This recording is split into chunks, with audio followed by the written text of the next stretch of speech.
been a minute since the last video. Kind of talked over some of the details on this old thing, but this is not what we're talking about today. Today we're talking about doggos. Just kidding. We're talking about this Crown Vic that has been in my garage for months now, and for good reason. There's a reason this car has been taking up space in my garage for, well, I'm just rolling this bike out of the way. There's so much stuff in the way.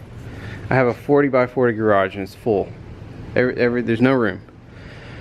I'm gonna roll this around across the loud floor while I'm taking the video, because I just feel like I need to put it up now. I could have done that any other time.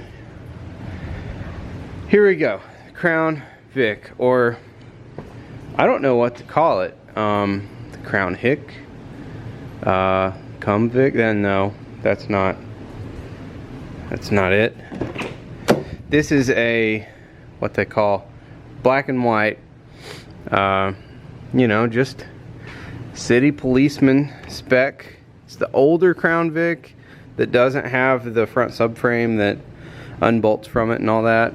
But it smells like a cop car, looks like an old cop car, and there's a ton of parts just chilling. You know, what could these be for? Kind of blurry, huh? Weird. The trunk is full of parts, just all kinds of stuff. This thing's been quite the undertaking. It took us a long time to just get to this point. Man, what could those go to? You know, there's some extensive modification that had, oh, hi, hello. Extensive modifications that were made to, you know, transmission cross member, engine cross member. Nothing really back there yet, but, you know, we had to make some room because there's a new resident under the hood. Ka-chowie! Alright, you're probably wondering, Keith, what is this? Why are you doing that? Why? Who thought this was a good idea? Well, a good friend of mine saw a video on YouTube years ago. I think it's like 8 or 9 years old, and it's not, I think it might be one of the only videos the guy ever posted, and it's a Crown Vic like this with a running 4BT Cummins in it. And you know, Cameron's a big Crown Vic guy, and I think ever since he saw that video, he's like, one day I have to do that. So here we are. That's the deal. So I just thought I would make this video and kind of explain why and sort of how. I can't imagine there's going to be a third one in the world. This will be the second one, and the only one with a unique feature. We'll get to that later. But yeah, this is the 4BT Cummins Crown Vic. This engine apparently came out of a really big forklift. It took us an incredible amount of work to just get the engine down in the car where the hood might close. We're still not totally sure on that. I say that because we haven't. I think that bracing needs to be cut out, and maybe this valve cover in the front is going to get shortened because there's still a little bit of space we need to account for, right? So yeah, I'm gonna put some pictures over the video here to kind of give you an idea of how severe all of this was. But we cut a ton out of the frame, the cross member that goes under the engine, to make space for this motor, because it's big. It's bigger than, you know, what was in there. It had a bigger oil pan at least. And I'm gonna be honest, I didn't do the best fabrication work I've ever done. I was having problems with my welder. My MIG welder was not feeding wire out at a consistent speed, so it's hard to get a good weld when you're dealing with that. But we got her welded up, squirt gunned it in, and I actually fixed that problem, which, you know, I'll get to later. I got this real bad boy ESAB MIG welder. I'll probably make another video talking about how awesome that welder is. But back to what's important here. This is a 4BT and a Crown Vic, and it's got a lot less engine cross member. You can't even really see like how much there. It gives you a little idea. You know, there's some slices. You can probably see some more slices. More slices. Blanche is having a good time. She loves to lay under this car. We also cut the oil pan and notched it. I've got some pictures of that too. Notched it, cut it, notched it, TIG welded everything, and then I put JB Weld over the TIG welds. Made me real sad, but I think that's going to ensure that there aren't any leaks. I think they were good welds, but you never know with this stuff. Like, it might get beat on or hit, or who knows, and just want to make sure it's not going to leak. We were also able to figure out an accessory drive from just like a second gen Ram with the 12 valve in it. That all fits. The AC compressor, that's all this is. This is an AC compressor for like a 94 Ram with the Cummins in it. That's all it is. And the bracketry and stuff. That's what this water outlet is. You know, second gen 12 valve stuff, second gen 12 valve alternator. Same story with the tensioner. And there's this big bracket situation. So that's all one piece, and that's the bracket that holds the AC compressor, the tensioner, and the alternator. And it's also the outlet or inlet for the water pump, right? So that's kind of neat.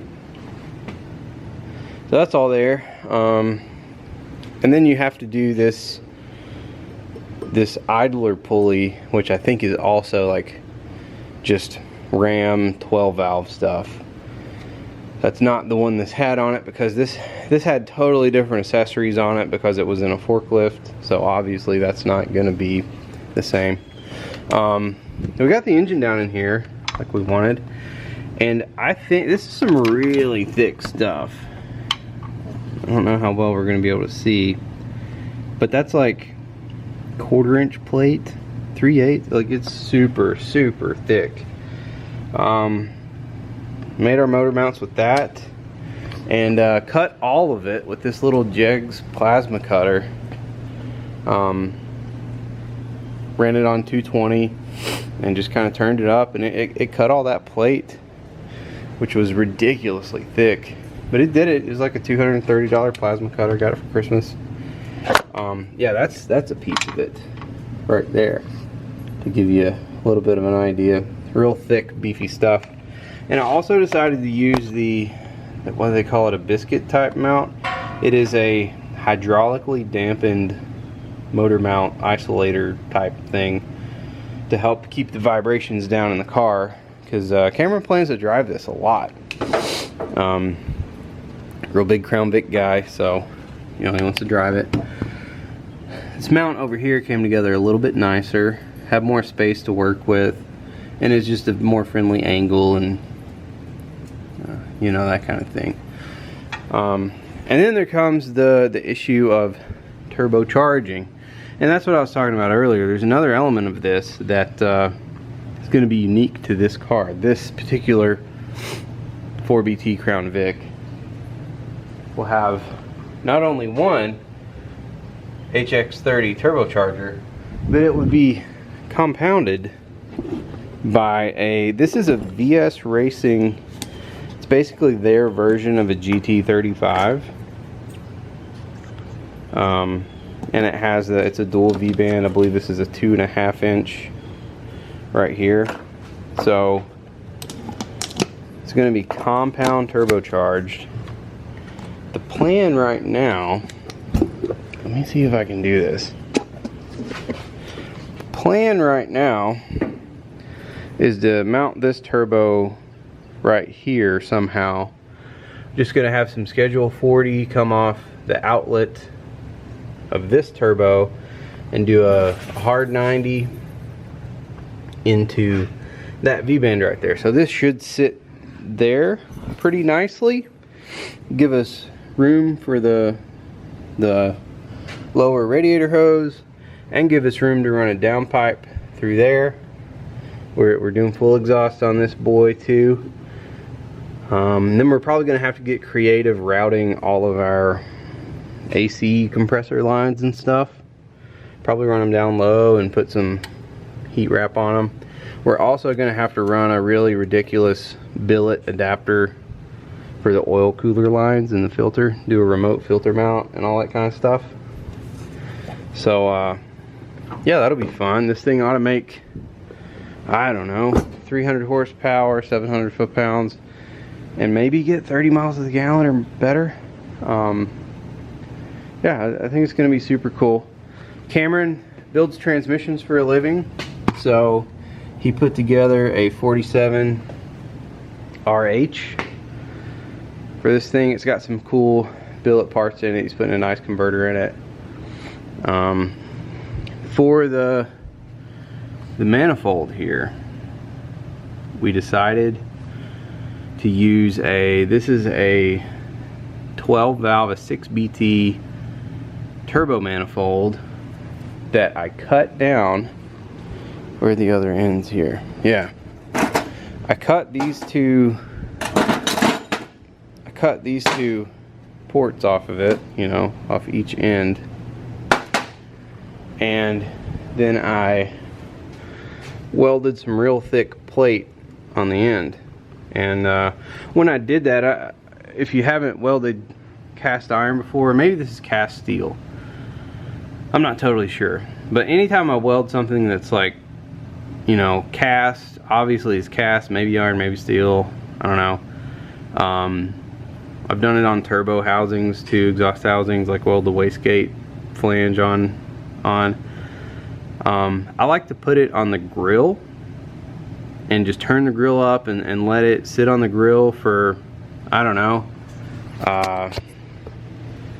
20-30 minutes. Let the whole piece get some heat in it and get real warm, and then I'll take it off the grill. I'll bring it in here on my table and I'll hit it with the map gas torch, just the area that I'm going to be welding, and also the piece I'm going to be welding on it, and heat that up and put it on there. Tack both pieces, you know, weld for a little bit, hit it with the map gas some, weld for a little. If I feel like it's taking me too long to weld and the whole piece might be cooling off some, I'll just put it back on the grill for a bit to just keep it good and hot, and you know, finish welding.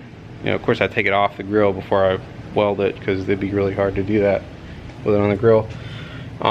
And then after I've got it all welded up and I'm happy with that, I put it back on the grill at that hot temperature for 10-15 minutes, and then starting then, every like 15-20 minutes I'll come back and I'll just slowly turn the gas down on the grill and slowly turn each burner off, so that the whole piece is cooling down slowly. You don't want, what you run into if you're welding cast stuff, especially cast iron,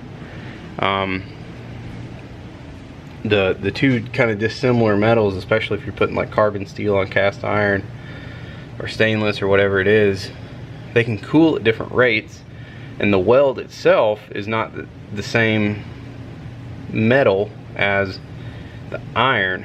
So you want it all to cool down slowly You know, I'm no scientist, but I think that's how it works. I've done it on a few things now and no cracks yet. So you know, hopefully this one holds up. I look forward to getting the turbo in there. I've got some Schedule 40 stainless I'm going to use right there, so it'll be nice and strong. And I might even make a brace off the bottom of one of those pipes to go right on that motor mount, just to keep the turbo stable.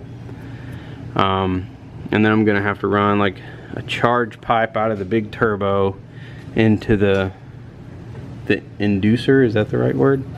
Into that turbo. And then this guy is gonna come out and go into a big old intercooler. Gotta put the front end back on this thing, but Crown Vics have a huge front end, so you can put a gigantic intercooler in here. So I think we're gonna try to do that. Help us make even more power and maybe run a little cleaner. Like, it's gonna smoke some, but we really don't want it to smoke a lot. Have sent the pump off to have it redone. Waiting on a power steering pump to come in.